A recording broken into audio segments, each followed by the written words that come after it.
Viewers, welcome to एडोरेव। आज हम बड़ा ही मज़ेदार सा टॉपिक करने जा रहे हैं और ये टॉपिक जो है बहुत इंपॉर्टेंट है क्योंकि ये आपका एक तरीके से फिजिक्स का बेस बनाएगा और फ्यूचर के भी बहुत सारे टॉपिक्स में इसका यूज़ होने वाला है।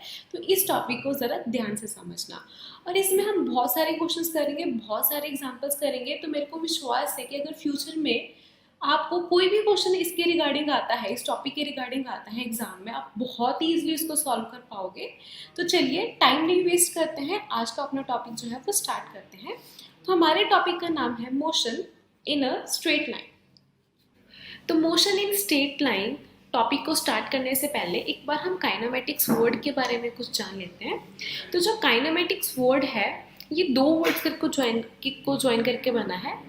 एक वर्ड है काइन और दूसरा वर्ड है मैटिक्स। तो काइन का क्या मतलब होता है? काइन का मतलब होता है मोशन और मैटिक्स का क्या मतलब होता है? मैटिक्स का मीनिंग होता है मैथ्स।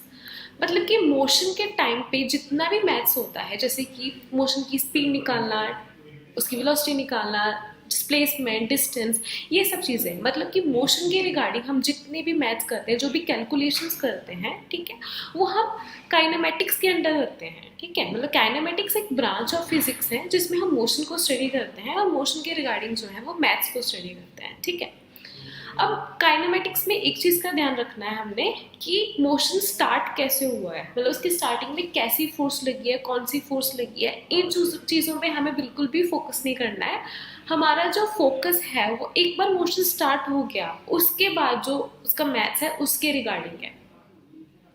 तो अभी काइनेमेटिक्स को हम 3 पार्ट्स में डिवाइड कर सकते हैं। फर्स्ट है मोशन इन 1 डायमेंशन, सेकेंड है motion in 2 dimension and third है motion in 3 dimension. Motion in 3 dimension को फिजिक्स में हम रेक्टिलिनियर मोशन और मोशन इन स्ट्रेट लाइन भी बोल सकते हैं, जो कि हमारे इस लेक्चर का मेन टॉपिक है। Motion in a straight line भी बोल देते हैं हम मोशन इन 1 डायमेंशन को। और जो मोशन इन 2 डायमेंशन और मोशन इन 3 डायमेंशन है ये हम डिटेल में फर्दर वीडियोस में करेंगे। इस लेक्चर का हमारा मेन फोकस है मोशन इन 1 डायमेंशन और ये जो है ये काइनेमेटिक्स का ही एक पार्ट है आगे, इसलिए मैंने पहले आपको काइनेमेटिक्स के बारे में बताया था। तो मोशन इन 1 डायमेंशन का मतलब क्या है? मोशन इन 1 डायमेंशन का मतलब है कि कोई भी ऑब्जेक्ट है उसका जो मोशन है वो सिर्फ एक ही डायरेक्शन में है। जैसे कि सपोज यहाँ पे मैं एक कार बना देती हूँ, ठीक है, और जो कार है वो एक ही स्ट्रेट लाइन में मूव कर रही है, बस है वो एक ही स्ट्रेट लाइन में मूव कर रही है। कोई भी चीज़ एक ही डायरेक्शन में मूव कर रही है, उसकी डायरेक्शन चेंज नहीं हो रही है, हम उसको बोल देते हैं उसका जो मोशन है वो मोशन इन 1 डायमेंशन है। नेक्स्ट है हमारे पास motion in 2 dimension. Motion in 2 dimension के लिए हमने यहाँ पे सर्कल की एग्जांपल ली है और एक पॉइंट है जो इस सर्कल पे मूव कर रहा है। ठीक है, अब सपोज करिए वो पॉइंट यहाँ पहुँच गया। जब वो पॉइंट यहाँ पर पहुँच गया, अब यहाँ पे मैं रेफरेंस के लिए एक्सिस ड्रॉ कर लेती हूँ। रेफरेंस के लिए मैंने एक्सिस ड्रॉ कर लिए। अब ये देखिए ये जो पॉइंट है इसकी एक्स एक्सिस पे भी कुछ वैल्यू है, इसकी वाई एक्सिस पे भी कुछ वैल्यू है। इसका क्या मतलब है? इसका मतलब है ये जो पॉइंट है जब यहाँ से यहाँ तक गया, यहाँ से यहाँ पहुँचा ये पॉइंट, ठीक है, तो ये एक्स एक्सिस मतलब आगे को भी मूव करा और ये ऊपर को भी मूव करा, 2 डायरेक्शन में मूव करा ये पॉइंट। ठीक है, इसलिए जो ये पॉइंट है इसका जो मोशन है वो मोशन इन 2 डायमेंशन है क्योंकि वो 2 डायरेक्शन में मूव कर रहा है। ओके, सो नेक्स्ट हमारे पास है motion in 3 dimension. Motion in 3 dimension का मतलब कोई भी ऑब्जेक्ट है उसका जो मोशन है वो 3 डायरेक्शन में हो रहा है, एक्स वाई जेड तीनों डायरेक्शन में उसका मोशन हो रहा है।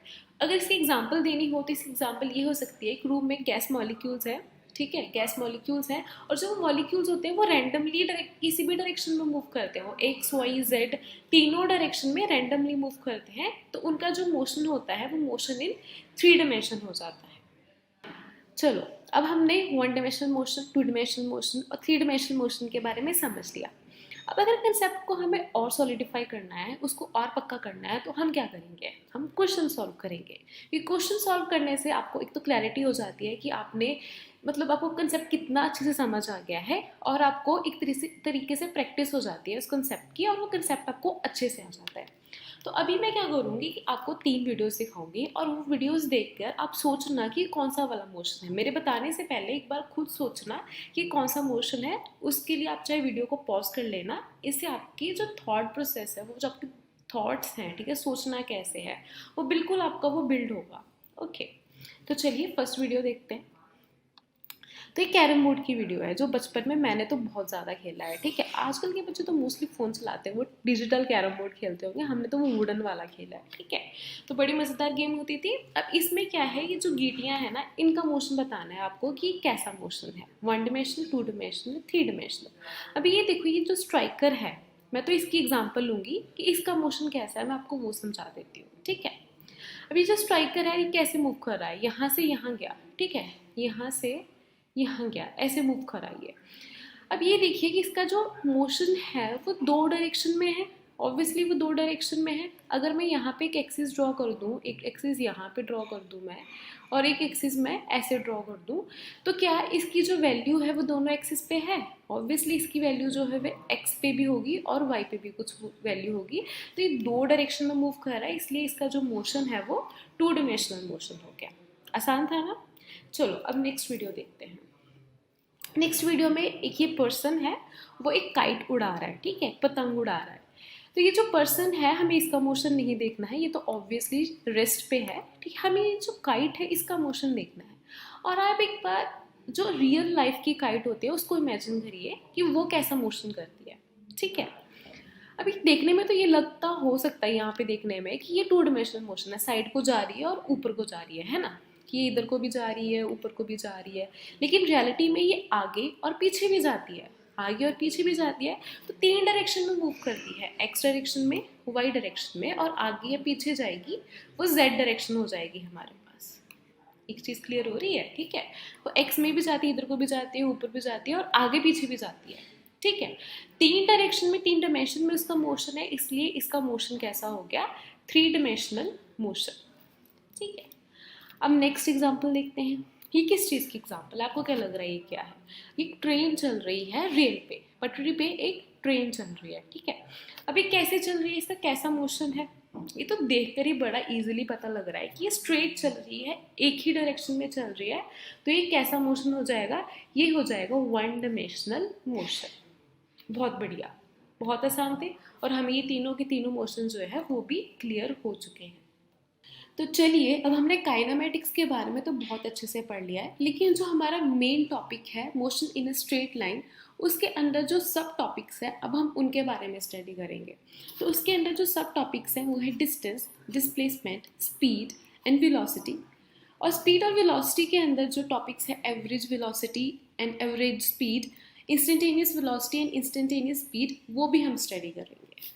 तो चलिए शुरू करते हैं डिस्टेंस एंड डिस्प्लेसमेंट के साथ। डिस्टेंस एंड डिस्प्लेसमेंट के बारे में आपको कुछ आइडिया तो होगा ही, क्योंकि ये आपने 9th क्लास में पढ़ा है। लेकिन अगर आपको नहीं आइडिया है, आपको भूल गया है, तो टेंशन लेने की कोई ज़रूरत नहीं, क्योंकि हम बहुत ही अच्छे से इसको अभी कवर करने वाले हैं। ओके, सबसे पहले मैं आपको डिस्टेंस के बारे में बताऊंगी। तो डिस्टेंस की एक बार डेफिनेशन जान लेते हैं क्या होती है। डिस्टेंस की डेफिनेशन है, distance is the actual length of a path covered by an object.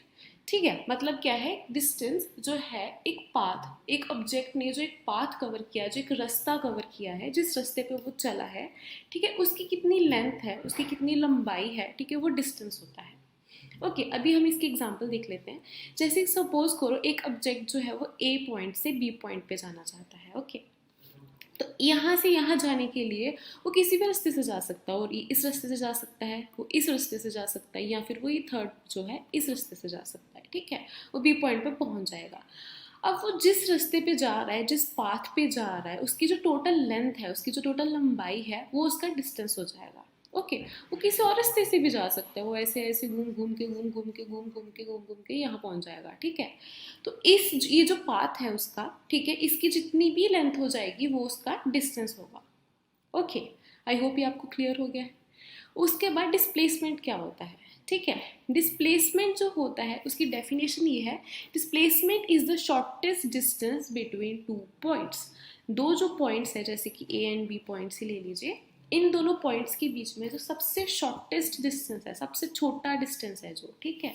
अभी बताइए कि ये जो हमारे पास 3 पाथ हैं, 1 2 3, इनमें से सबसे शॉर्टेस्ट डिस्टेंस आपको क्या लग रहा है कि ए और बी के बीच में, ये आप सोच लीजिए, ठीक है।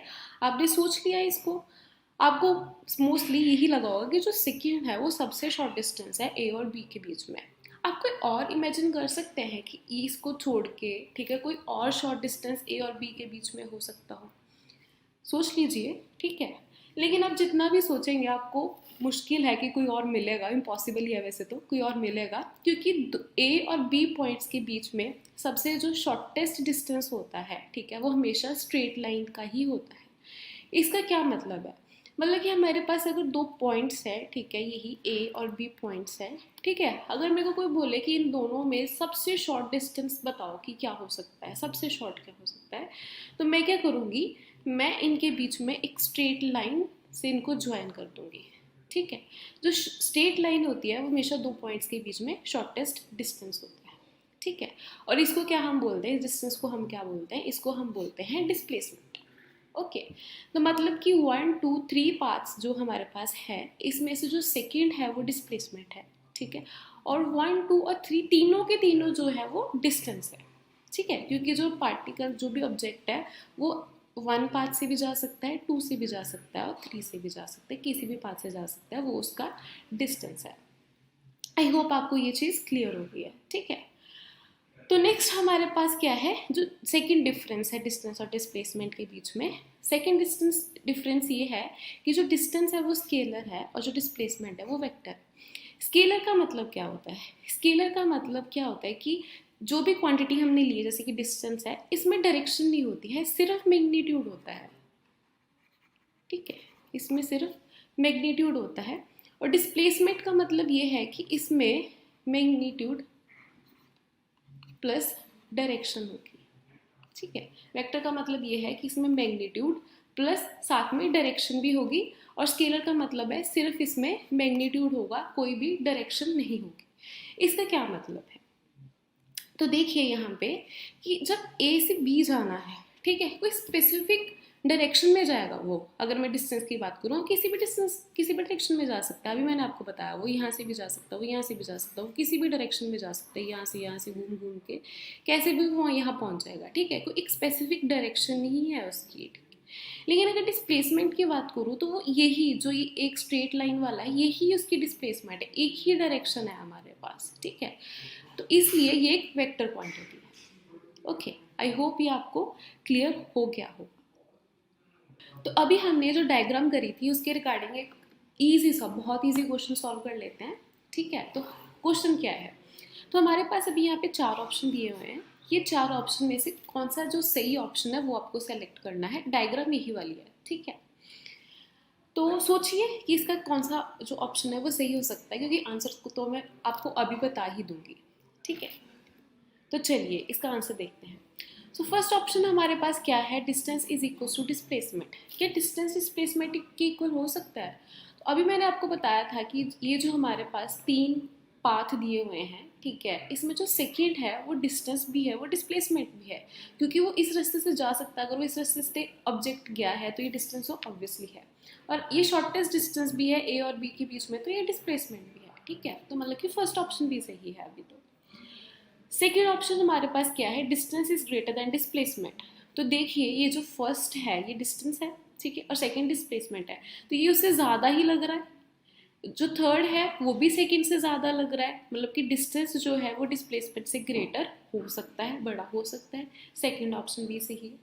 थर्ड ऑप्शन क्या बोलता है, डिस्टेंस इज ग्रेटर देन और इक्वल टू डिस्प्लेसमेंट, मतलब कि बड़ा भी हो सकता है और इक्वल भी हो सकता है, जैसे कि हमने ये 2 ऑप्शन में देखा कि इक्वल भी है और बड़ा भी है, मतलब करेक्ट आंसर हमारे पास क्या है, थर्ड। जो थर्ड है वो हमारा करेक्ट आंसर है। और फोर्थ क्या है, distance is less than displacement. क्या ये चीज़ हो सकती है? अब जो डिस्प्लेसमेंट है वो शॉर्टेस्ट पाथ है, जो सबसे शॉर्ट लेंथ है, शॉर्टेस्ट से शॉर्ट क्या होगा, नहीं हो सकता। तो जो डिस्टेंस है वो डिस्प्लेसमेंट से लेस देन नहीं हो सकती। चलिए अब क्वेश्चन नंबर 2 करते हैं। क्वेश्चन नंबर 2 क्या है हमारे पास, a particle is moving along a circle of radius r such that it completes one revolution in 40 seconds. What will be the displacement after 2 minutes and 20 seconds? तो हमारे पास एक circle दिया हुआ जिसका रेडियस r है, और एक पॉइंट बोलते हैं इस सर्कल पे मूव कर रहा है, वो पॉइंट हम यहाँ पे ले लेते हैं ए पॉइंट पे, ठीक है। तो इस सर्कल पे पॉइंट मूव कर रहा है और वो एक रेवोल्यूशन जो है, मतलब एक चक्कर जो है वो 40 सेकेंड्स में कर रहा है, ठीक है। तो बोलते हैं उस पॉइंट की डिस्प्लेसमेंट निकालनी है आफ्टर 2 मिनट्स एंड 20 सेकेंड्स, मतलब 2 मिनट्स 20 सेकेंड्स के बाद उसकी कितनी डिस्प्लेसमेंट हुई है हमें वो जाननी है। ठीक है, तो हमें सबसे पहले क्या दे रखा है वो चीज़ लिख लेती है कि एक रेवोल्यूशन में कितना टाइम लग रहा है, कितना लग रहा है 40 सेकेंड्स का टाइम लग रहा है। ठीक है, तो हमें कितना टाइम दे रखा है 2 मिनट्स 20 सेकेंड्स। पहले इनको जो टाइम है उनको सेकेंड में कन्वर्ट कर लेते हैं। ठीक है, 2 मिनट और हमारे पास कितने हैं 20 सेकेंड है, तो ये कन्वर्ट हो जाएगा, बहुत ही आसान है ये तो, सब बहुत ही ईजीली कर लोगे। ठीक है, हमारे पास कितने आ गए 140 सेकेंड्स टाइम हमारे पास आ गया। इतने टाइम में हमें उसकी डिस्प्लेसमेंट निकालनी है। तो अब यूनिटरी मेथड से हम पहले ये फाइंड करते हैं कि 140 सेकेंड्स में वो कितनी रेवोल्यूशन करता है। पहले हमें ये जानना होगा कि 140 सेकेंड्स में वो कितना घूमता है। ठीक है, तो यूनिटरी मेथड लगा लेंगे, बहुत ईजी होता है यूनिटरी मेथड। यूनिटरी मेथड क्या बोलता है कि 40 सेकेंड में उसकी कितनी रेवोल्यूशन हो रही है, एक रेवोल्यूशन। एक सेकेंड में कितनी रेवोल्यूशन होगी 1/40 रेवोल्यूशन। तो 160 सेकेंड्स में, सॉरी 140 सेकेंड में उसकी कितनी रेवोल्यूशन हो जाएगी 140 डिवाइड बाय 40 रेवोल्यूशन। ठीक है, यूनिटरी मेथड, इसको काट देंगे, ये आ जाएगा 7 डिवाइडेड बाय 2, ये आ गया 3.5 रेवोल्यूशन। ठीक है, मतलब 140 सेकेंड में उसने 3.5 चक्कर लगाए, 3.5 रेवोल्यूशन उसने पूरे करे। चलो हम ये चीज़ देखते हैं। ठीक है, हमें कितने रेवोल्यूशन देखना है 3.5 रेवोल्यूशन देखना है। तो हमारा पास पॉइंट जो था वो यहाँ पे था। ठीक है, एक रेवोल्यूशन जब हुआ वो यहाँ पे घूम के फिर वापस आ गया इसी पॉइंट पे। सेकेंड रेवोल्यूशन के बाद फिर वापस आ गया इसी पॉइंट पे, पूरा चक्कर लगाया उसने। तीसरे रेवोल्यूशन के बाद वो फिर से वापस घूम के इसी पॉइंट पे आ गया, उसने तीसरा चक्कर लगाया। फिर उसके बाद उसने हाफ रेवोल्यूशन करी, आधा चक्कर लगाया, मतलब कि वो आधे चक्कर के बाद यहाँ घूम पहुँच जाएगा। इसको A' लिख देते हैं। ठीक है, ये हो गया 3.5 रेवोल्यूशन के बाद वो यहाँ पहुँच गया, A पॉइंट जो हमारा था। तो हमें क्या निकालनी है अब, डिस्प्लेसमेंट निकालनी है उस पॉइंट की। डिस्प्लेसमेंट का क्या मतलब होता है, अब ये याद रखिए यहाँ पे। डिस्प्लेसमेंट होता है दो पॉइंट्स के बीच में शॉर्टेस्ट डिस्टेंस, और शॉर्टेस्ट डिस्टेंस का क्या मतलब होता है, दो पॉइंट्स के बीच में हमें स्ट्रेट लाइन जब हम बनाएंगे जो उसकी लेंथ होगी हमें वो निकालनी है। ठीक है, तो मतलब कि ये दो पॉइंट्स के बीच में मैं एक स्ट्रेट लाइन ड्रॉ कर लेती हूँ। अब हमें इसकी लेंथ निकालनी है, तो हमारे पास डिस्प्लेसमेंट आ जाएगी A पॉइंट की। ओके, तो इसकी जो लेंथ है वो बहुत ही ईजी है। ठीक है, ये रेडियस है हमारे पास, ये भी R है, ये भी R है, दो R है क्योंकि ये रेडियस है। ठीक है, तो हमारे पास डिस्प्लेसमेंट क्या आ जाएगी फिर R प्लस R 2R। तो A पॉइंट की हमारे पास डिस्प्लेसमेंट आफ्टर 2 मिनट्स 20 सेकेंड्स और 3.5 रेवोल्यूशन हमारे पास क्या आ गई 2R। चलिए अब हम क्वेश्चन नंबर 3 करते हैं। क्वेश्चन नंबर 3 में क्या है, हमें ये क्यूब दिया हुआ है जिसकी हर साइड क्या है x है, उसकी लेंथ हमें क्या दे रखी है x। तो इसमें हम एक चीटी लेते हैं। ठीक है, वो जो चीटी है वो P पॉइंट से Q पॉइंट पे जा रही है, और वो कैसे जा रही है, वो पहले P पॉइंट से यहाँ पे गई, इस पॉइंट पे पहुँची। ठीक है, फिर वो ऊपर गई, इस पॉइंट पे पहुँची, और फिर वो इस पॉइंट पे पहुँच गई इस रास्ते से। ठीक है, चीटी कहाँ से गई, P से इधर गई, फिर ऊपर गई और फिर उस रास्ते पे गई। तो क्या मेरे को बता सकते हैं वो चीटी ने कितना डिस्टेंस कवर करा, उसका डिस्टेंस सोचिए कि चीटी का डिस्टेंस कितना होगा। पहले जब वो P पॉइंट से यहाँ पे पहुँची वो कितना चली x। ठीक है, फिर जब इस पॉइंट से, ये वाले पॉइंट से ऊपर को गई कितना चली वो, फिर से x चली।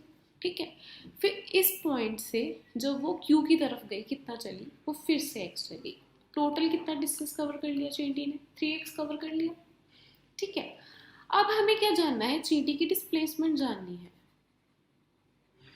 चींटी की डिस्प्लेसमेंट जाननी है। डिस्प्लेसमेंट मतलब P से जब वो फाइनल Q तक पहुंच गई उसकी डिस्प्लेसमेंट कितनी है। डिस्प्लेसमेंट क्या होती है, स्ट्रेट लाइन का जो लेंथ रहती है। ठीक है, वही होती है। तो वो करने के लिए, सॉल्व करने के लिए हम जो P पॉइंट है उसके कोऑर्डिनेट्स अगर 0 0 0 मान लें, ठीक है, स्टार्टिंग पोजीशन थी उसकी, तो Q के कोऑर्डिनेट्स हम पता कर सकते हैं, बहुत ही आसानी से पता कर सकते हैं। अगर सपोज करो ये 0 है, ठीक है, तो मतलब जो Q है उसका x की तरफ कितना डिस्टेंस हुआ, ये x ही हुआ। ये वाला जो डिस्टेंस है, ठीक है, यहाँ से लेके यहाँ तक ये Q का x एक्सिस पे डिस्टेंस है, वो रहा x। ठीक है।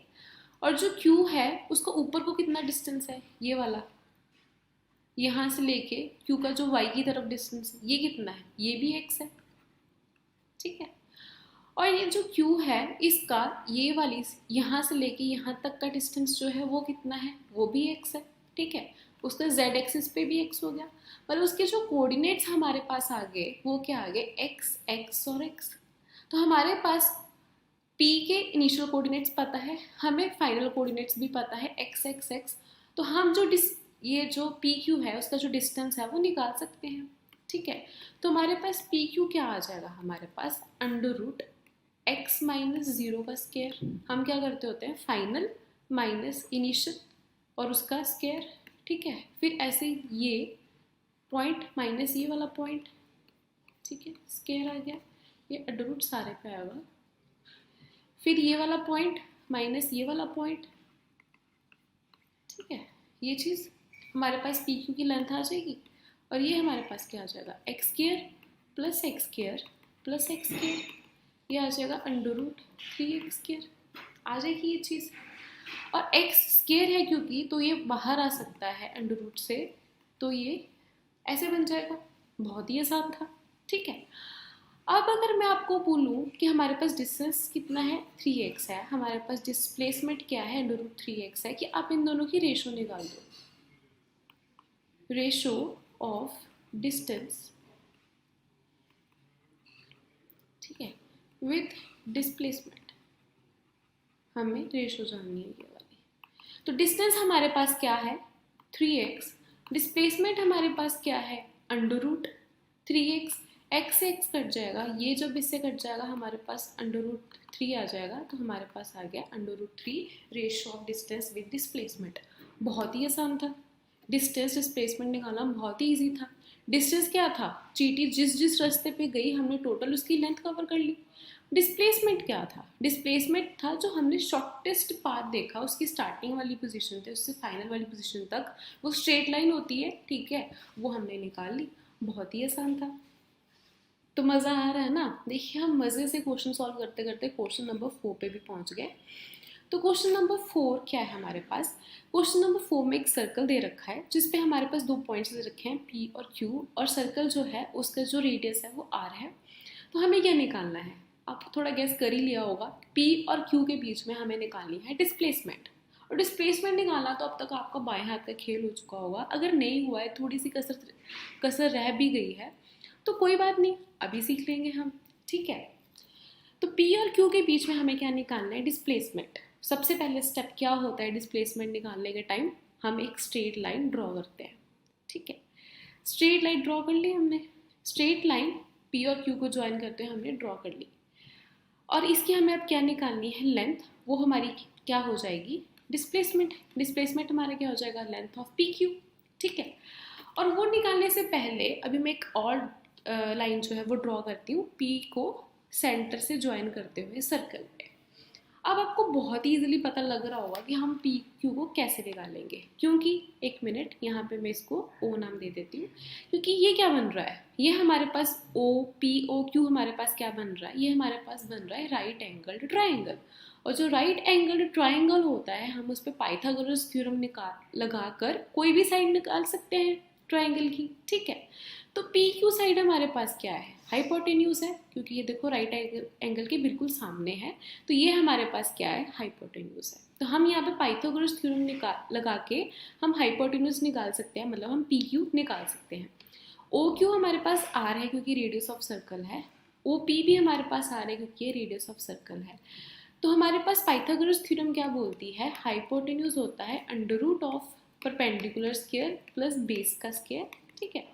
यहाँ पे परपेंडिकुलर हमारे पास क्या है, R उसका स्क्वायर, बेस भी हमारे पास क्या है, R उसका स्क्वायर, ठीक है। तो ये हो गया under root 2R square. R यहाँ पे स्क्वायर है उसका, तो वो बाहर आ जाएगा, तो एक तरीके से अंडर रूट R आ जाएगा। ये हाइपोटेन्यूज आ गया, मतलब यही हमारे पास PQ है। तो हमारे पास डिस्प्लेसमेंट कितनी आ गई, अंडर रूट R। कितना ईजिली हो गया ये। चलिए नेक्स्ट क्वेश्चन करते हैं, क्वेश्चन नंबर 5। और इस डायग्राम को देख के तो मेरे को पक्का श्योर है कि आपको पता लग ही गया होगा मेरे को क्या करना है इस डायग्राम में। तो इस डायग्राम में हम क्या करेंगे, पी और क्यू की डिस्प्लेसमेंट उसके बीच में फाइंड करेंगे ऑब्वियसली। और पी और क्यू की जो डिस्प्लेसमेंट है वो कैसे निकालते हैं, फर्स्ट जो हमारा स्टेप है वो हमेशा सेम ही रहता है डिस्प्लेसमेंट के, कि हम एक स्ट्रेट लाइन ड्रॉ करते हैं उन पॉइंट्स के बीच में। कर ली हमने एक स्ट्रेट लाइन ड्रॉ, ठीक है। तो अब मैं क्या करती हूँ कि ये जो पॉइंट है इसको पहले तो ओ नाम दे देती हूँ, हमें इजी हो जाएगा, ठीक है। और जिस डिस्प्लेसमेंट है उसका नाम मैंने क्या दे दिया, डी, ठीक है। और ओ पी जो है वो आर है और ओ क्यू है वो भी आर है, क्योंकि ये रेडियस ऑफ द सर्कल है, ठीक है। तो हमें डी निकालनी है। डी निकालने से पहले हम इसमें वेक्टर्स का इस्तेमाल करेंगे, तो मैं एक वेक्टर डायग्राम ड्रॉ कर लेती हूँ। डी निकालने के लिए हम वेक्टर एडिशन का इस्तेमाल करेंगे, ठीक है। तो इसलिए मेरे को यहाँ पे एक अलग से एक वेक्टर डायग्राम ड्रॉ कर लेनी चाहिए, ईजी रहेगा।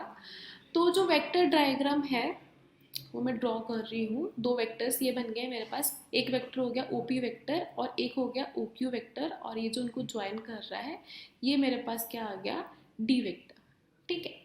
ये मेरे पास आ गया D वेक्टर।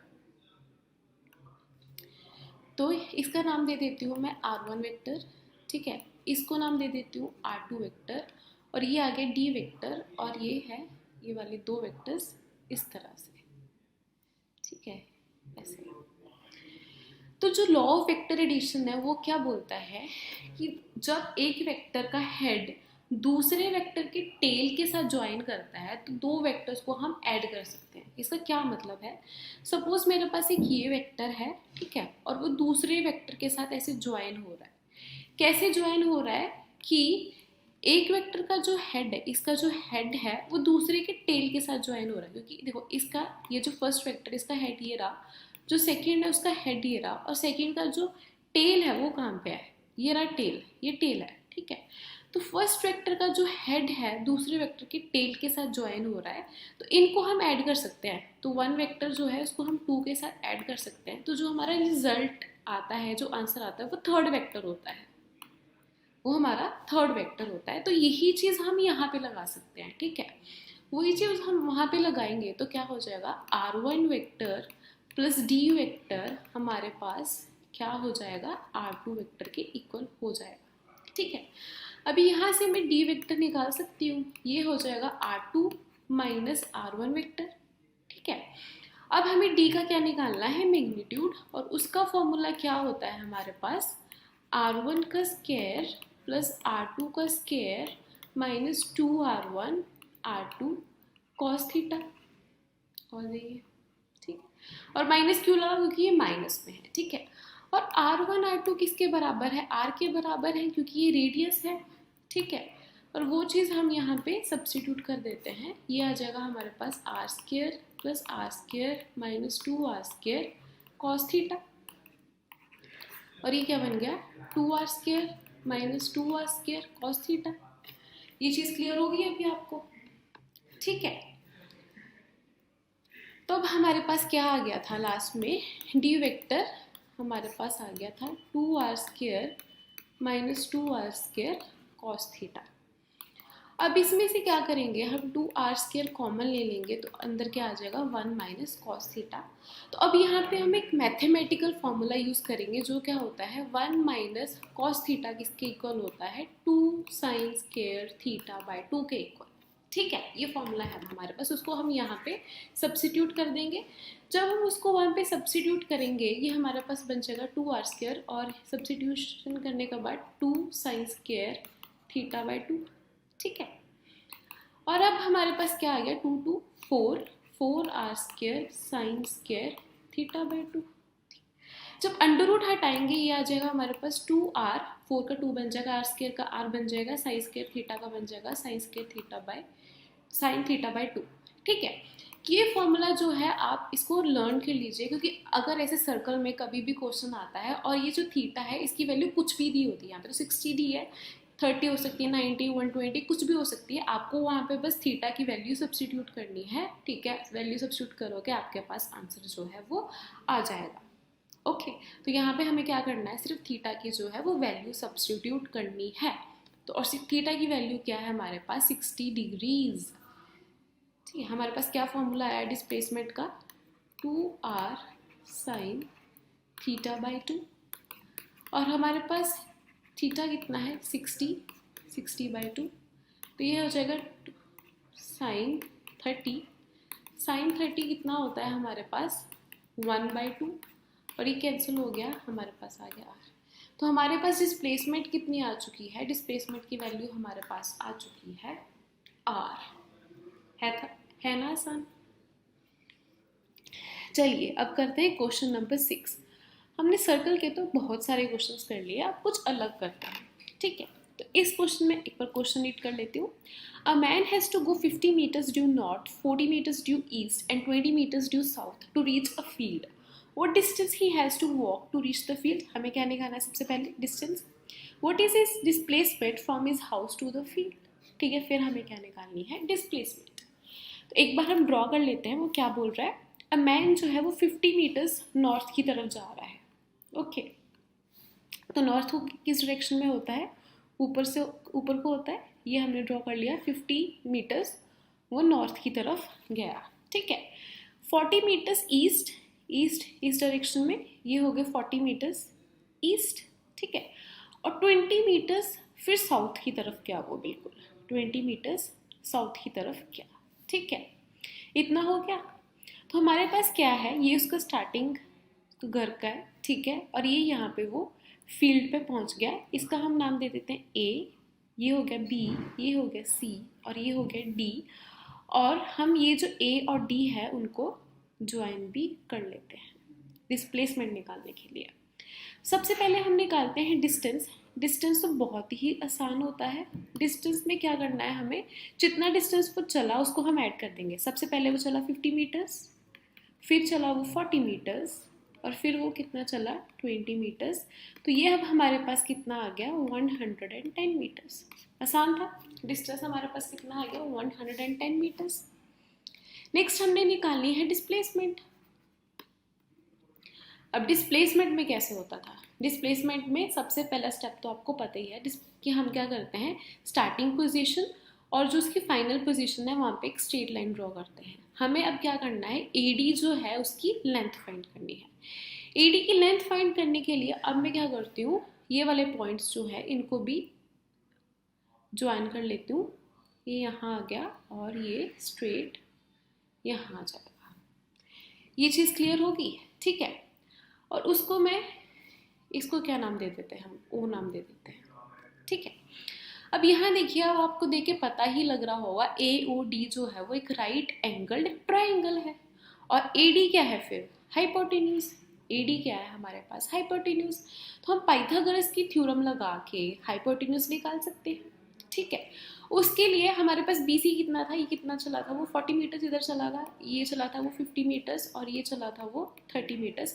अगर ये 40 है तो ये नीचे भी सेम है, ये कितना हो जाएगा 40 हो जाएगा, ठीक है। अगर ये पूरा 50 है, ठीक है, सॉरी ये कितना था 20 था, ठीक है। अगर ये पूरा 50 है, ठीक है, और इतना जो है ये 20 है, तो ये कितना हो जाएगा 50 - 20, ये हो जाएगा 30 meters।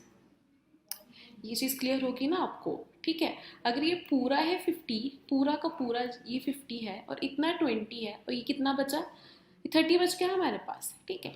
तो डिस्प्लेसमेंट को हम कैसे निकाल सकते हैं, हाइपोटेन्यूज क्या होता है हमारे पास, परपेंडिकुलर स्क्वायर प्लस बेस का स्क्वायर, ठीक है। तो हमारे पास परपेंडिकुलर स्क्वायर आ जाएगा 30 का स्क्वायर प्लस 40 का स्क्वायर।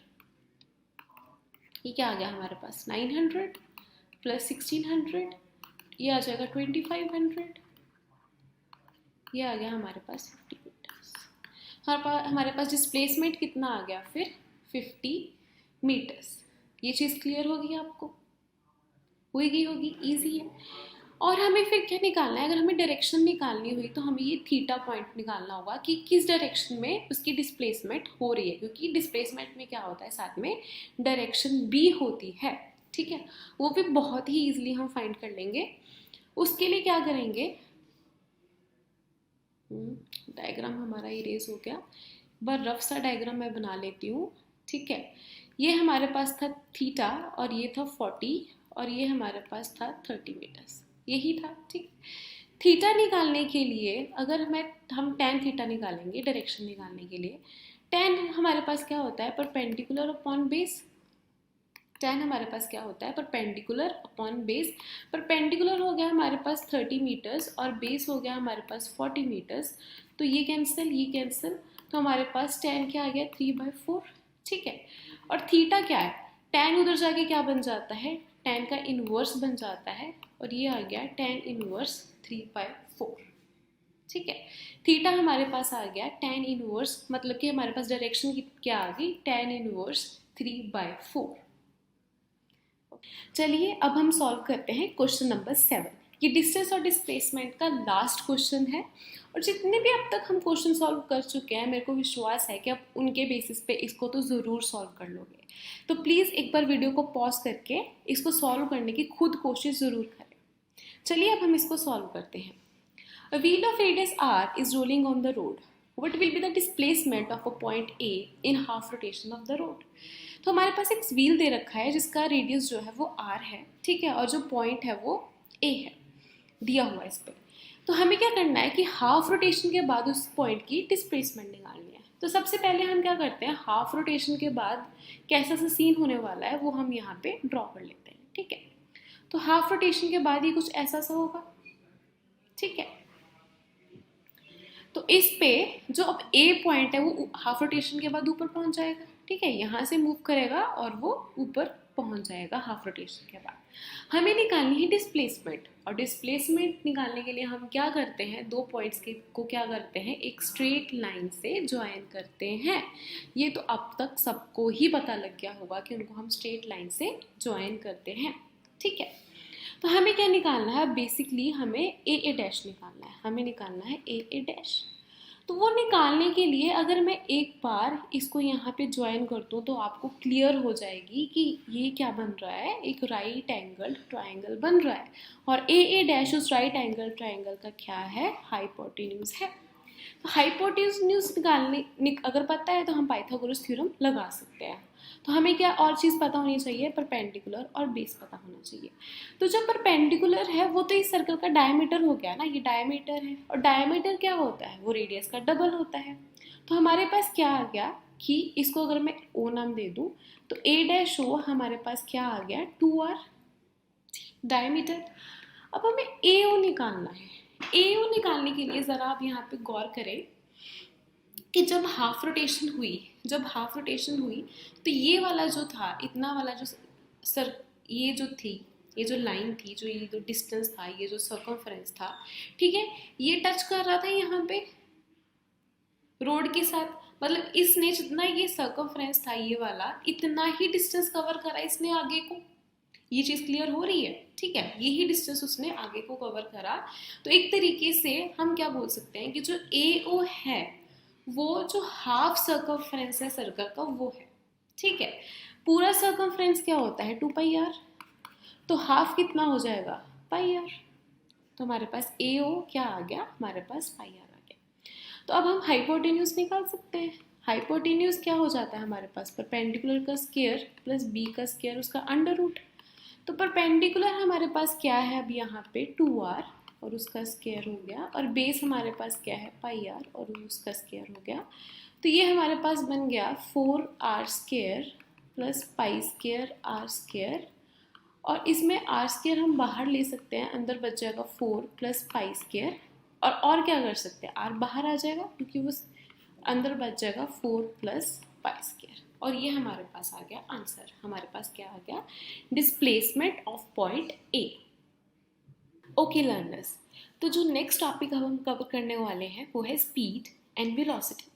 स्पीड एंड वेलोसिटी के बारे में भी आपको कुछ आइडिया तो होगा ही, लेकिन नॉर्मल लाइफ में हम इन दोनों वर्ड्स को बहुत ही इंटरचेंजेबली यूज़ करते हैं, मतलब कि स्पीड की जगह पे वेलोसिटी भी बोल देते हैं, वेलोसिटी की जगह पे स्पीड भी बोल देते हैं, लेकिन इन दोनों में डिफरेंस होता है। तो डिफरेंस क्या होता है अभी हम पढ़ेंगे। तो स्पीड क्या है, speed is the rate of change of distance, और वेलोसिटी क्या है, rate of change of displacement. तो यहाँ पे किस चीज़ का डिफरेंस है, डिस्टेंस और डिस्प्लेसमेंट का डिफरेंस है। अब इसका मतलब क्या है, इसका मतलब समझने के लिए एक एग्जांपल लेते हैं। हमारे पास दो ऑब्जेक्ट है ए और बी, दोनों में हम सेम टाइम ले रहे हैं 1 मिनट। जो ए ऑब्जेक्ट है वो 1 मिनट में 1 किलोमीटर कवर कर रहा है, और जो बी है वो 1 मिनट में 2 किलोमीटर कवर कर रहा है, ठीक है। तो अब जो हमारा b है वो ज़्यादा डिस्टेंस कवर कर रहा है, इसका मतलब क्या हुआ, इसकी स्पीड जो क्या होगी वो ज़्यादा होगी, इसकी जो स्पीड है वो ज़्यादा होगी। यही है कि हम एक यूनिट टाइम में कितना डिस्टेंस कवर कर रहे हैं उससे हम उसकी स्पीड के बारे में बता सकते हैं। अगर सेम टाइम में ज़्यादा डिस्टेंस कवर कर रहे हैं तो मतलब कि हमारी स्पीड ज़्यादा है, ठीक है। और ऐसे ही वेलोसिटी में हम कुछ यूनिट टाइम में कितनी डिस्प्लेसमेंट कवर कर रहे हैं वो हमारी वेलोसिटी होगी। ओके, तो हमारे पास स्पीड और वेलोसिटी का फॉर्मूला क्या आ जाएगा। हमारे पास जो स्पीड का फॉर्मूला है वो है डिस्टेंस डिवाइडेड बाय टाइम, और वेलोसिटी का क्या फॉर्मूला है हमारे पास, डिस्प्लेसमेंट डिवाइडेड बाय टाइम। और मैं आपको एक और चीज़ बताती हूँ, इससे आपको फर्दर फ्यूचर में जो भी डेफिनेशंस है वो समझने में बहुत आसानी होगी। अगर आपको ये दिया हुआ है क्वेश्चन में, लाइक डेफिनेशन में, कि हमारे पास speed is the rate of change of something, हमारे पास क्या दिया हुआ है, रेट ऑफ चेंज ऑफ, यहाँ पे कुछ भी है, जैसे सपोज करो rate of change of x बोल देती हूँ मैं, तो उसका फॉर्मूला क्या बनेगा, एक्स डिवाइडेड बाई टी, ठीक है। अगर यहाँ पे है rate of change of, suppose करो ए है हमारे पास, तो उसका फॉर्मूला क्या बन जाएगा, ए बाई टी, ठीक है। Rate of change of displacement है तो हमारे पास फॉर्मूला क्या बन रहा है, डिस्प्लेसमेंट डिवाइडेड बाय टाइम, और यहाँ पे टी क्या है, टाइम है वो, ठीक है। तो नेक्स्ट हम इस लेक्चर में स्पीड और वेलोसिटी की दो टाइप्स भी करेंगे। दो टाइप्स है हमारे पास, एवरेज स्पीड, एवरेज वेलोसिटी, और instantaneous speed and instantaneous velocity. चलिए अब हम इंस्टेंटेनियस स्पीड एंड वेलोसिटी और एवरेज स्पीड एंड वेलोसिटी को एक एग्जांपल के जरिए समझते हैं, ठीक है। लेकिन उससे पहले मैं आपको स्पीड और वेलोसिटी का एक और डिफरेंस बताना चाहती हूँ। जो स्पीड है वो हमारी स्केलर क्वांटिटी होती है, जो वेलोसिटी है वो हमारी वेक्टर क्वांटिटी होती है। स्पीड स्केलर इसलिए होती है क्योंकि इसमें डिस्टेंस होता है, डिस्टेंस अपॉन टाइम था स्पीड का फॉर्मूला, और वेलोसिटी वेक्टर इसलिए होती है क्योंकि इसमें डिस्प्लेसमेंट होती है, डिस्प्लेसमेंट अपॉन टाइम था वेलोसिटी का फॉर्मूला। ओके, चलिए अब हम इंस्टेंटेनियस स्पीड और वेलोसिटी समझते हैं और एवरेज स्पीड एंड वेलोसिटी ये चीज़ समझते हैं, ठीक है। तो अभी क्या है, आप स्कूल जा रहे हैं और आप स्कूल जाने में बहुत देर लेट हो चुके हैं, ठीक है, और बहुत ही कम समय रह गया, तो आप भागते भागते स्कूल जा रहे हैं वरना आपको फाइन लगेगा।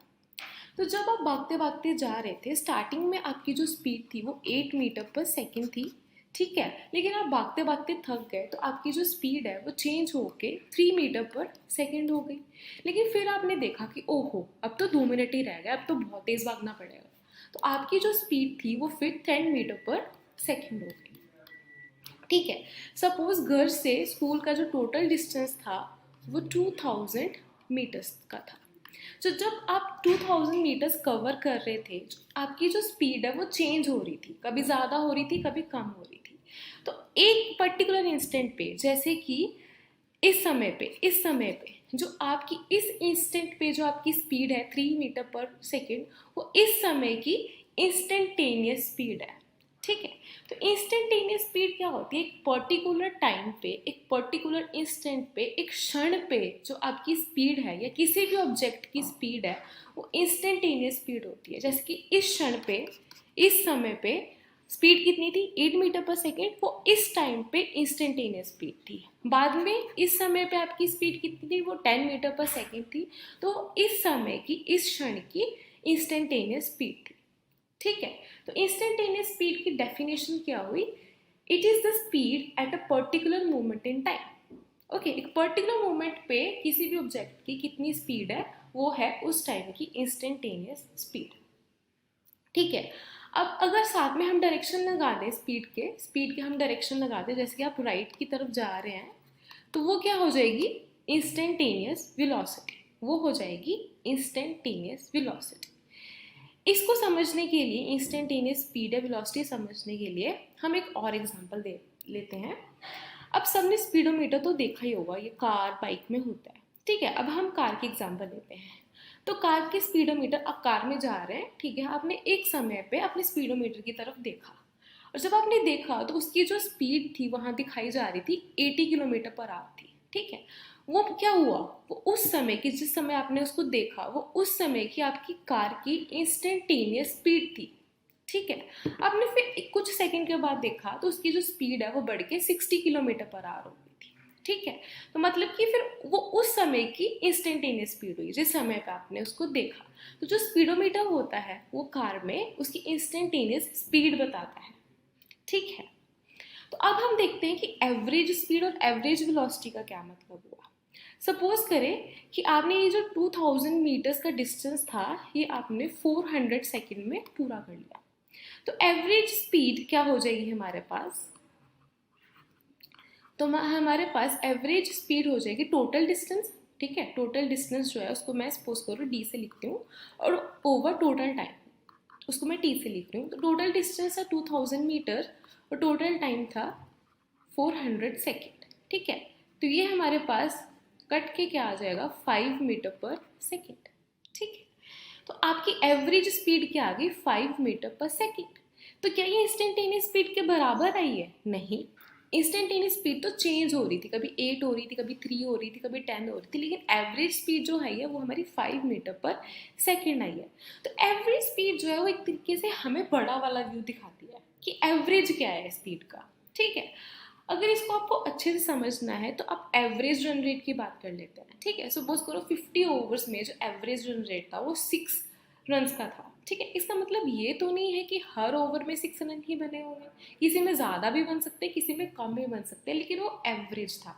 उसी तरह से यहाँ पे जब आपने ये 200 मीटर्स कवर करा था आपकी स्पीड बढ़ रही थी, कम हो रही थी, लेकिन एवरेज कितनी स्पीड थी आपकी 5 मीटर पर सेकेंड।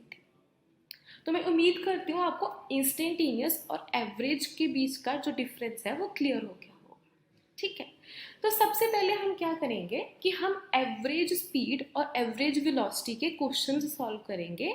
तो उसके लिए मैं आपको एवरेज स्पीड और एवरेज वेलोसिटी के पहले फॉर्मूलाज बता देती हूँ, और इंस्टेंटेनियस स्पीड और इंस्टेंटेनियस वेलोसिटी जो है वो हम बाद में करेंगे उसके क्वेश्चंस, तो उसको हम उसके फॉर्मूलाज जो है वो बाद में डिस्कस करेंगे। ओके। तो इंस्टेंटेनियस स्पीड जो होती है, जो एवरेज स्पीड होती है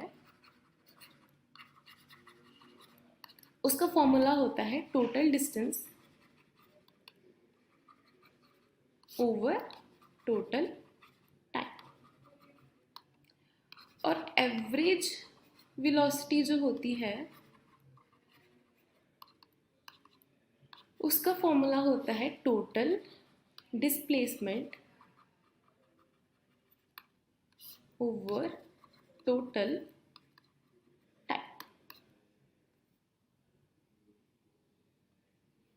चलिए तो स्टार्ट करते हैं अपने फर्स्ट क्वेश्चन के साथ। तो हमारा क्वेश्चन है a man walks 1200 meters towards west in 10 seconds and then 600 meters towards east in 8 seconds. Calculate the average speed and average velocity. तो हमारा जो मैन है वो 10 सेकेंड्स में 1200 मीटर्स चल रहा है। ऐसा कोई नॉर्मल इंसान इतना फास्ट तो नहीं चल सकता है, कोई सुपर हीरो ही इतना फास्ट चल सकता है। ओ हाँ, फ्लैश चलता है। फ्लैश बोलता है he is the fastest man on the earth. तो ठीक है, इस क्वेश्चन में हम फ्लैश की एग्जांपल ले लेते हैं। ठीक है। तो फ्लैश जो है वो 1200 मीटर्स चल रहा है वेस्ट इन 10 सेकेंड्स। ठीक है। चलिए हम अपनी एक डायग्राम ड्रॉ कर लेते हैं, डायग्राम से हर चीज़ आसान हो जाती है। ठीक है।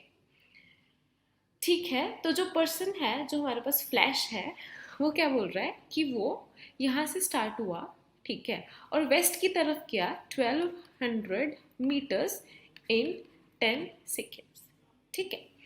और फिर उसके बाद क्या हुआ कि वापस आ गया वो, ठीक है, 600 मीटर्स इन 8 सेकेंड्स। और हमें निकालनी है average speed and average velocity. तो एवरेज स्पीड का क्या फॉर्मूला होता है? एवरेज स्पीड है हमारे पास total distance over total time.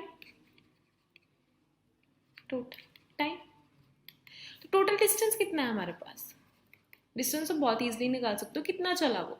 पहले 1200 मीटर्स चला, फिर उसके बाद 600 मीटर्स चला, तो ये हमारे पास हो गया 800 मीटर्स। ठीक है। और हमारे पास टोटल टाइम कितना आ गया? वो भी बहुत ईजिली निकल जाएगा, पहले 10 सेकेंड्स और फिर 8 सेकेंड्स, तो ये हमारे पास आ गई 18 सेकेंड्स। तो हमारे पास जो एवरेज स्पीड है वो क्या हो जाएगी, वो हमारे पास हो जाएगी 1800 मीटर्स डिवाइडेड बाय 18 सेकेंड्स, तो ये हमारे पास आ जाएगा 100 मीटर पर सेकेंड एवरेज स्पीड।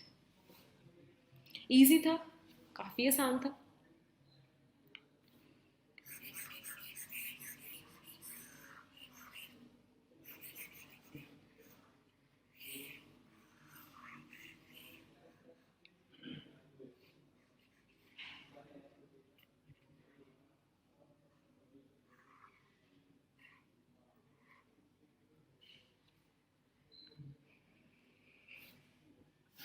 तो नेक्स्ट अब हमें निकालनी है एवरेज वेलोसिटी। तो एवरेज वेलोसिटी का फॉर्मूला हमारे पास होता है, एवरेज वेलोसिटी का फॉर्मूला हमारे पास होता है total displacement divided by total time, total displacement divided by total time. तो जो टोटल डिस्प्लेसमेंट है वो क्या हुई यहाँ पे, जो हमारा फ्लैश है वो यहाँ से चला, यहाँ गया, फिर वापस यहाँ पे आ गए। तो स्टार्टिंग पोजीशन हमारे पास क्या थी, ये, और फाइनल पोजीशन ये थी, ठीक है। तो ये वाला डिस्टेंस कितना है, अगर टोटल हमारे पास है 1200 मीटर्स, ठीक है, और इतना था 600 मीटर्स, तो ये वाला कितना हो जाएगा, ये भी हो जाएगा 600 मीटर्स, ठीक है। तो हमारे पास टोटल डिस्प्लेसमेंट कितनी होगी, 600 मीटर्स, ठीक है। और टाइम कितना लिया, अभी निकाला था हमने 18 सेकेंड। तो इसको जब हम सॉल्व कर लेंगे तो हमारे पास आ जाएगा 100 डिवाइडेड बाई 3, ठीक है, और ये आ जाएगा हमारे पास 3.33 मीटर पर सेकेंड। ये आ गई हमारे पास एवरेज वेलोसिटी।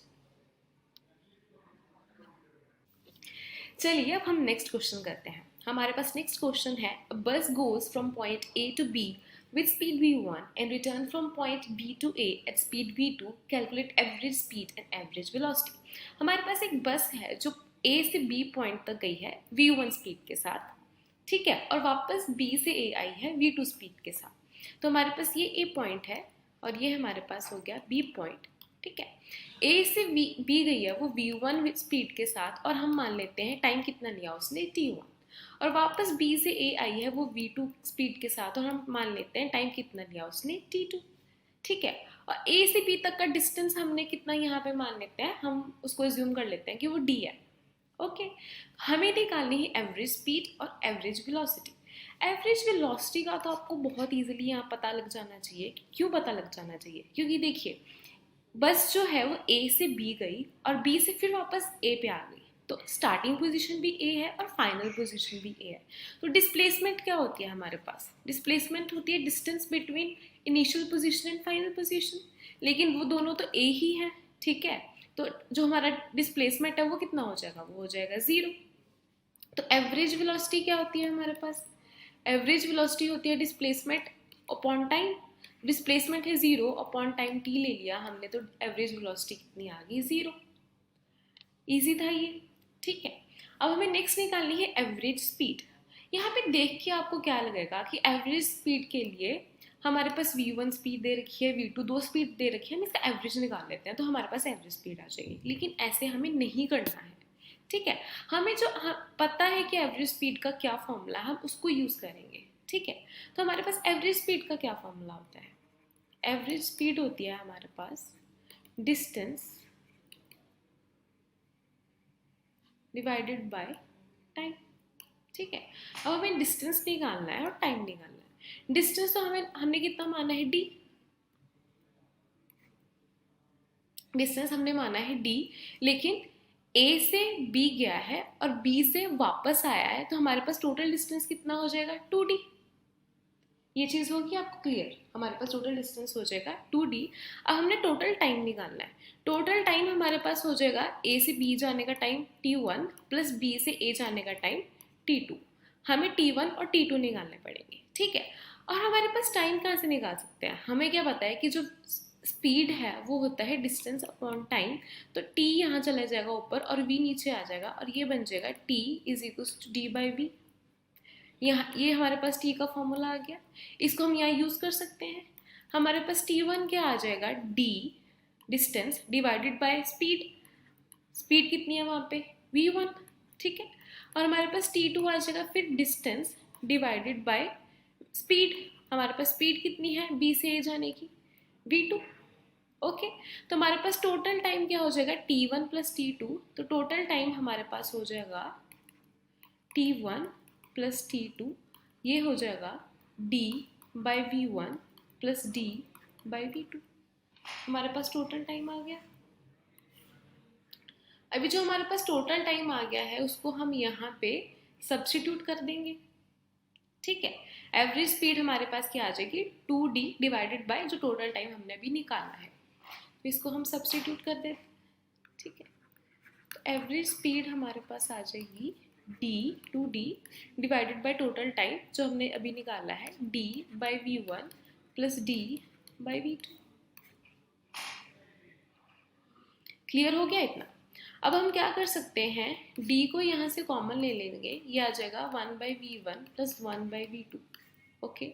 D से D कैंसिल हो जाएगा, तो हमारे पास क्या आ जाएगा 2 1 by V1 plus 1 by V2, okay. तो अब क्या करेंगे, नीचे सॉल्व कर लेंगे, V1 V2 एलसीएम आ जाएंगे यहाँ पे, और यहाँ पे ऊपर V2 की कमी है तो V2 आ जाएगा, और इस जगह पे ऊपर V1 की कमी है तो V1 आ जाएगा, ठीक है। और इसको सॉल्व करके आ जाएगा 2V1 V2 over V1 plus V2, ये हमारे पास आ गई एवरेज स्पीड। तो चलिए अब हम नेक्स्ट क्वेश्चन करते हैं, और ये क्वेश्चन करने के बाद जो थोड़ी बहुत कमी रह गई होगी ये वाला एवरेज स्पीड का कंसेप्ट समझने के लिए, आपकी वो कमी भी पूरी हो जाएगी, और आपको ये कंसेप्ट जो है वो बिल्कुल ही अच्छे से क्लियर हो जाएगा, क्योंकि हमें एवरेज स्पीड निकालने का फॉर्मूला पता लग गया, हमें पता है कैसे निकालनी है एवरेज स्पीड। तो अब हमें सिर्फ स्टेप्स फॉलो करने हैं, और वो स्टेप्स को फॉलो करते हुए हमारे एवरेज स्पीड के जो क्वेश्चन है वो बहुत ईजिली सॉल्व होने लग जाएंगे, ठीक है। तो सबसे पहले हम जो क्या है क्वेश्चन रीड कर लेते हैं। A person travels along a straight road for half the distance with speed v1 and the remaining half distance with speed v2, calculate the average speed. तो हमें क्या दे रखा है कि एक पर्सन जो है वो स्ट्रेट रोड पे ट्रेवल कर रहा है। A person is travelling on a straight road, ठीक है, पर्सन स्ट्रेट रोड पे ट्रेवल कर रहा है। तो हम मान लेते हैं कि जो स्टार्टिंग पोजिशन है यहाँ से यहाँ तक जा रहा है, और इसमें जो टोटल डिस्टेंस है वो कितना है d, ठीक है। तो हमें क्या बोल रहा है, उसने जो हाफ डिस्टेंस है वो कवर करा है स्पीड v1 के साथ, जो हाफ डिस्टेंस कितना हो जाएगा d/2, वो उसने कितना कवर करा है v1 स्पीड के साथ, और उसके लिए उसने कितना टाइम लिया, हम मान लेते हैं t1 टाइम लिया उसने, ठीक है। तो जो बाकी का हाफ डिस्टेंस है वो कितना हो जाएगा d/2, और वो उसने कितनी स्पीड से कवर करा v2 के साथ, और कितना टाइम लिया उसके लिए, उसने t2 टाइम लिया, ठीक है। अब हमारे पास सब डायग्राम आ गया है, हमारे पास सब वेरिएबल्स आ गए, सब वैल्यूज आ गए हैं। अब हमें सिर्फ क्या करना है, उसको सब्स्टिट्यूट करना है, ठीक है। तो हमारे पास एवरेज स्पीड का क्या फॉर्मूला होता है, हमारे पास एवरेज स्पीड का फॉर्मूला होता है टोटल डिस्टेंस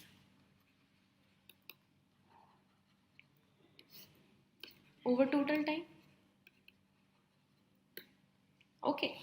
तो टोटल डिस्टेंस क्या है हमारे पास d, टोटल टाइम हम ले लेते हैं t, ठीक है। और टोटल टाइम हमारे पास क्या हो जाएगा t1 प्लस t2 हम निकाल लेंगे, बहुत आसान है t1 t2 निकालना। हमारे पास t1 क्या हो जाएगा डिस्टेंस, t1 के लिए अब डिस्टेंस कितना है d/2, और t1 के लिए टाइम के द्वारा जब दौरान हमारी स्पीड कितनी लगी थी v1, ठीक है। t2 अब हमारे पास जो टाइम है उसके टाइम पे डिस्टेंस कितना था d/2, और स्पीड कितनी थी तब हमारी v2, ठीक है। तो हमारे पास t1 आ गया d/2 v1, और हमारे पास t2 जो था वो आ गया d/2 v2, ठीक है। अब हमारे पास ये चीज़ आ गई, अब हम टोटल टाइम निकाल लेंगे। तो टोटल टाइम हमारे पास क्या आ जाएगा t1 प्लस t2, ये आ जाएगा d/2 v1 plus d/2 v2, ठीक है। तो ये जो टाइम है इसको हम एवरेज स्पीड के फॉर्मूला में पुट कर देंगे। एवरेज स्पीड क्या थी हमारे पास, डिस्टेंस, टोटल डिस्टेंस d था, टोटल टाइम क्या है d/2 v1 plus d/2 v2, ठीक है। अब क्या होगा, नीचे से d/2 कॉमन आ जाएगा और अंदर बच जाएगा 1/v1 प्लस 1/v2। ठीक है, d से d कैंसिल हो जाएगा, d से d कैंसिल हो गया तो हमारे पास आ गया नीचे 1/2 और इसका हम ले लेंगे एलसीएम, ये आ जाएगा v1 v2 और v2 पर, क्योंकि यहाँ पे v2 की कमी पहले, दूसरे में v1 की कमी, वहाँ पे आ गया v1। ठीक है, तब हमारे पास क्या आ गया 2v1 v2 upon v1 plus v2, ये हमारे पास आ गई एवरेज स्पीड। आसान था। ठीक है, हमारे पास एवरेज स्पीड का फॉर्मूला था, हमारे पास सब वेरिएबल्स थे, हमने उनको सब्स्टिट्यूट करा, हमने एवरेज स्पीड निकाल ली। तो एग्जाम में क्या होता है, कभी कभी क्वेश्चंस में यहाँ पे v1 और v2 की जगह पे आपको v1 v2 की डायरेक्ट वैल्यूज दी होंगी, जैसे 12 मीटर पर सेकेंड, ठीक है, 40 मीटर पर सेकेंड। तो आपने क्या करनी है, या तो आपको अगर ये वाला फॉर्मूला याद है, ये वाला, इसमें सब्स्टिट्यूट कर देनी है। ठीक है, लेकिन ये याद नहीं है तो डायरेक्ट वैल्यूज पुट करके भी आप ये क्वेश्चंस को सॉल्व कर सकते हो।